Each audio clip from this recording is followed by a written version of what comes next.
As I glanced up at the skyscraper-tall prep school, I got angry all over again. It had been years since I'd attended English prep middle. My friends, and really I meant Christian, had replaced me by now. We were seniors. He probably didn't even remember me from middle school. Not true, and you know it. I surely remembered him. And I'd have been lying if I said there wasn't a teeny tiny part of me that longed for him to welcome me with open arms. I understood why it was crucial for me to be here at English prep. Anne pulled some major strings, and with the help of my stellar GPA, the headmaster allowed me in on a scholarship. I should have been behind everyone else here, because I'd been to 3 different high schools in the last 4 years. It would take me a little while to catch up, but school was literally the only thing I had. If I wanted any chance at surviving and getting the hell out of this town, this vulgar place, I needed to get a scholarship to attend a great college. I needed out. I had to make it out alive. I had to. How were Jill and Pete last night? They seem like a really nice couple. Did you sleep well? How does your uniform fit? I tried my best to get you the size you needed. It goes against HR policy for me to use my own money to pay for things for you, so I had to get everything from the headmaster. I continued to stare at Anne as I gulped more coffee down.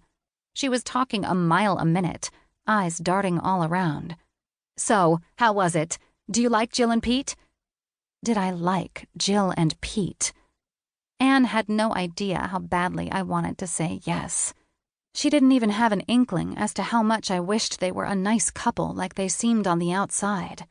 But I was sure she knew as well as I did that there was much more to people than met the eye. And Jill and Pete, they had a little hell running in their veins.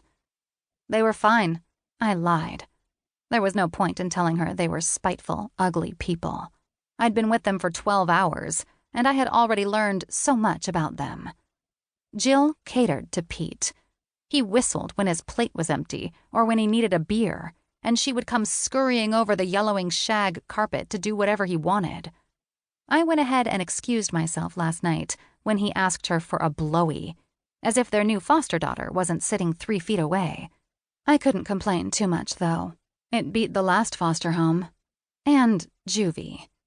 Anne gave me a warm smile, and I almost caught myself latching onto it for dear life. Shall we go in? Anne opened the clad door, and I realized I was holding my breath. Little black dots danced around my vision before I exhaled. The giant entryway was empty and smelled of cleaning supplies. The tile floor looked as if it belonged in some ornate gallery or museum.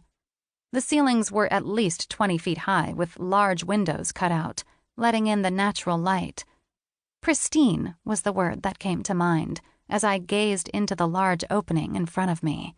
Tall stone pillars were to the right of us, which I assumed, by the way Anne's heels were clacking in that direction, was the headmaster's office. A small part of me was excited.